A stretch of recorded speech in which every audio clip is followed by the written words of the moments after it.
할렐루야. 주님의 이름으로 사랑하고 축복합니다. 이 시간 우리의 마음을 모아 주님을 찬양하는 시간을 갖도록 하겠습니다.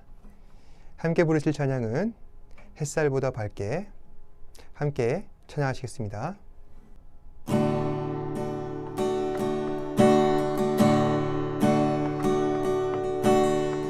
햇살보다 밝게 빛나는 주의 영광, 모든 어둠을 물리치네. 누구도 주 앞에 다가설 수 없네. 주의 거룩한 보좌 앞에 오직 주의 보혈, 주의 긍휼을 의지하여 나가리. 왕 되신 주 앞에 나 경배합니다. 주님만 찬양받기 합당하시니 큰 존귀와 영광 홀로 받으소서.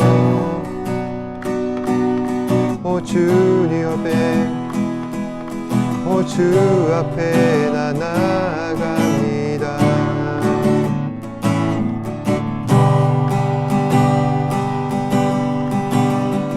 햇살보다 밝게 빛나는 주의 영광, 모든 어둠 물리치네. 누구도 주 앞에 다가설 수 없네. 주의 거룩한 보좌 앞에 오직 주의 보혈, 주의 긍휼을 의지하여 나가리. 왕 되신 주 앞에 나 경배합니다. 주님만 찬양받기 합당하시니 큰 존귀와 영광 홀로 받으소서. 오 주 앞에 나 나갑니다. 왕 되신 주 앞에 나 경배합니다. 주님만 찬양받기 합당하시니 큰 존귀와 영광 홀로 받으소서. 오 주 앞에 나 나갑니다. 오 주님 내가 나갑니다. 오 주님 내가 나갑니다.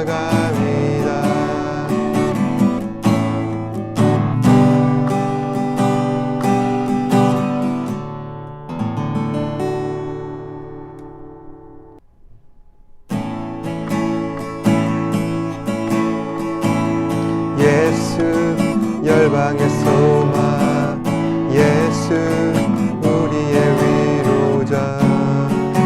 주는 온 땅의 영원한 소망. 예수 어둠 속의 빛, 예수 변함없는 진리. 주는 온 땅의 빛이 되시네. 죽으시고 다시 사시 생명의 주. 주님만이 소망이요 변함없는 반석이라. 주님만이 온 세상을 비추시네. 또 죽음에서 부활하신 우리 구주 평강의 왕. 주를 믿는 모든 자의 소망 되신 주를 믿네. 예수 열방의 소망, 예수 우리의 위로자. 주는 온 땅의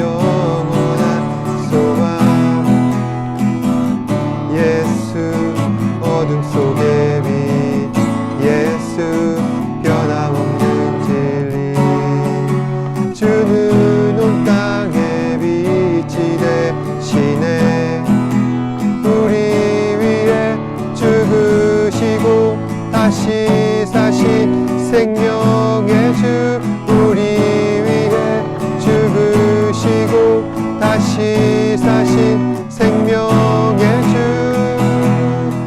주님만이 소망이요 변함없는 반석이라 주님만이 온 세상을 비추시네 또 죽음에서 부활하신 우리 구주 평강의 왕 주를 믿는 모든 자의 소망 대신 주를 믿네 주를 믿네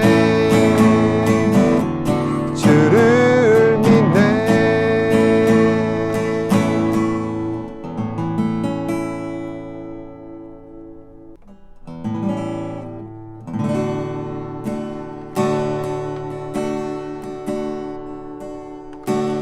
내 모습 이대로 사랑하시네 연약함 그대로 사랑하시네 나의 모든 발걸음 주가 하시나니 날 인도하소서 내 모습 이대로 사랑하시네 연약한 그대로 사랑하시네 나의 모든 발걸음 주가 하시나니 날 인도하소서 주의 날개 아래 거하는 것 주의 임재 아래 거하는 것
성경에서 질투라는 감정은 양면성을 가지고 있습니다.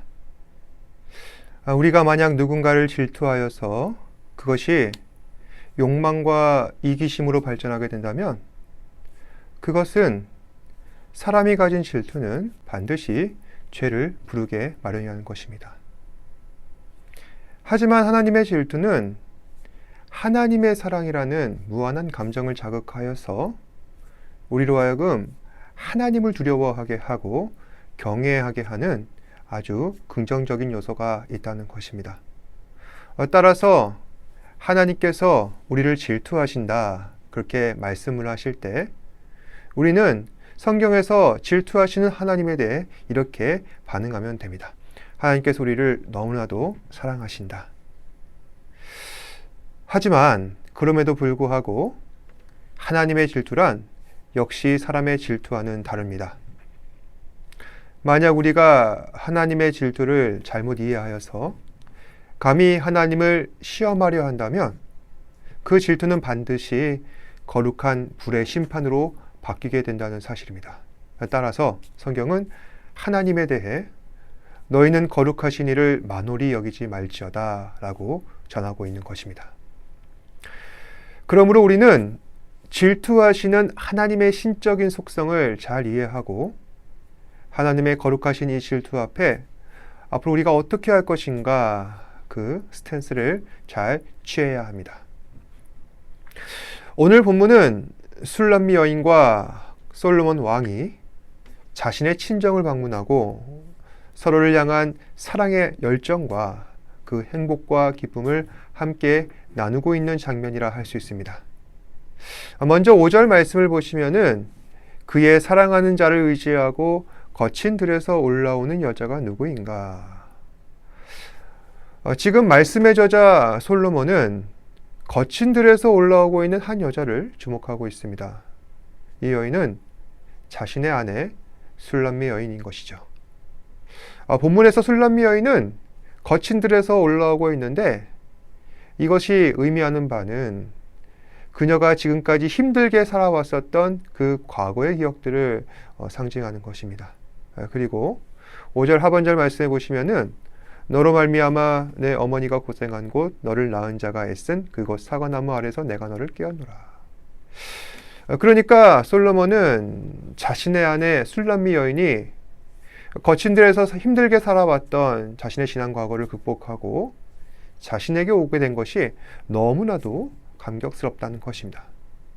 그리고 그녀가 함께 있었던 어머니가 함께 있었던 그 사과나무를 보니 또 감회가 새롭다.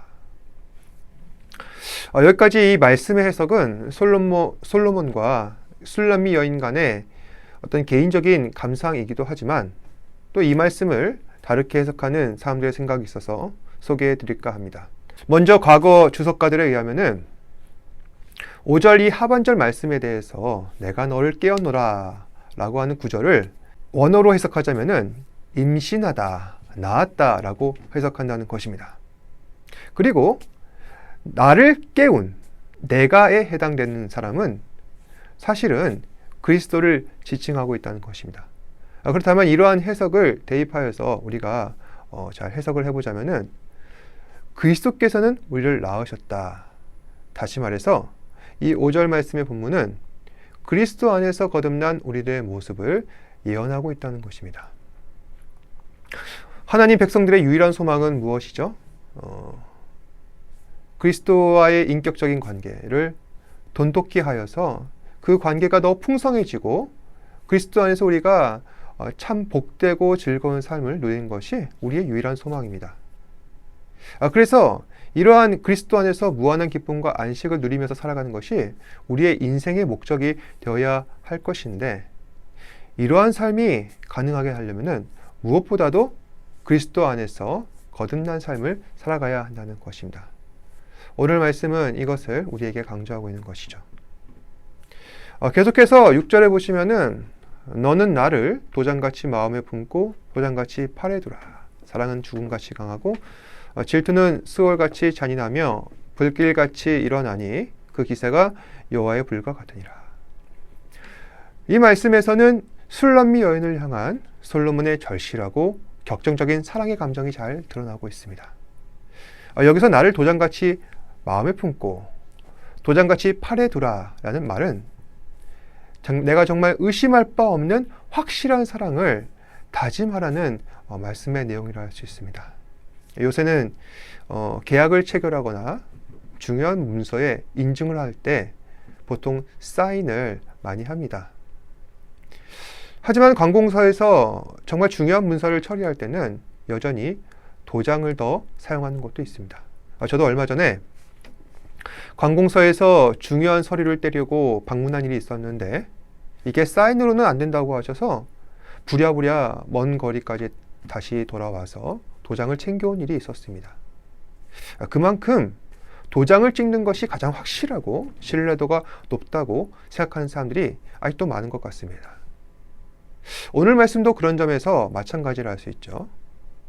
지금 솔로몬이 나를 도장같이 마음에 품으라, 도장같이 팔에 두라라는 것은 그만큼 내가 너의 사랑을 확실하게 인정할 수 있는 근거를 지금 요구한다는 것입니다. 또 나의 사랑은 죽음같이 강하고 질투는 수월같이 잔인하며 불길같으니 그 기세가 여호와의 불 같도다. 지금 솔로몬은 아내를 향한 자신의 사랑을 죽음과 비교하고 있는 것이죠. 또 그 아내로 인하여서 생긴 질투에 대해 스올에 비교합니다. 스올이란 성경에서 말하고 있는 천국과 반대되는 개념이라 할 수 있습니다. 즉 우리가 이야기하는 지옥, 음부를 이야기하는 것이죠. 그러니까 만약 당신이 나를 배반하여서 나로 하여금 질투를 하게 만든다면 그것은 마치 지옥과도 같은 상황과 같을 것이다. 그러면서 당신을 향한 이 질투의 감정은 불길같이 일어날 것이니 그 불은 여호와의 불과도 같도다. 성경에서 말하는 여호와의 불이란 모든 것을 다 소멸시키는 완전히 무해 상태로 돌아가게 만들어버리는 끔찍한 형벌을 말하고 있는 것입니다. 그만큼 이 6절에서의 이 솔로몬의 아내 사랑이 정말 지극정성임을 이 본문은 말하고 있는 것 같습니다. 7절 말씀에서도 보시면은 솔로몬의 사랑은 다양한 비유로 묘사됩니다. 많은 물도 이 사랑을 끄지 못하겠고 홍수라도 삼키지 못하나니. 그러니까 자신의 아내를 향한 이 격정적인 사랑에 대해서 그 어느 것도 이 사랑을 잠재울 수 없다는 사실을 지금 표현하고 있는 것입니다. 그리고 사람이 그의 온 가산을 다 주고 사랑과 바꾸려 할지라도 멸시를 받으리라. 아내를 향한 그 자신의 사랑이 어느 것과도 비교할 수 없음을 지금 표현하고 있다 할 수 있습니다.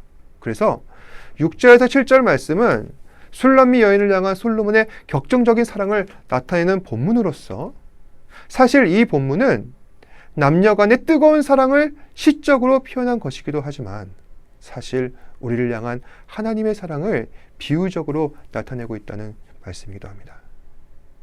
하나님께서는 우리를 향하여서 정말 확실한 사랑을 원하십니다. 우리의 확실한 고백을 원하고 또 우리의 확실한 믿음의 행동들을 원하십니다. 예배하고 찬양하고 하나님 앞에 말씀을 묵상하고 그 말씀 우리 삶 가운데 실천하는 그 확실한 증거들이 마치 우리 삶 가운데에서 도장같이 새겨져서 하나님을 전심으로 신뢰하고 하나님을 전심으로 사랑하는 그러한 모습들이 나타나기를 우리 하나님께서는 바라고 또 원하고 계신다는 말씀입니다. 말씀을 정리하겠습니다. 하나님의 사랑은 우리 인간들이 하는 사랑과는 너무나 다릅니다.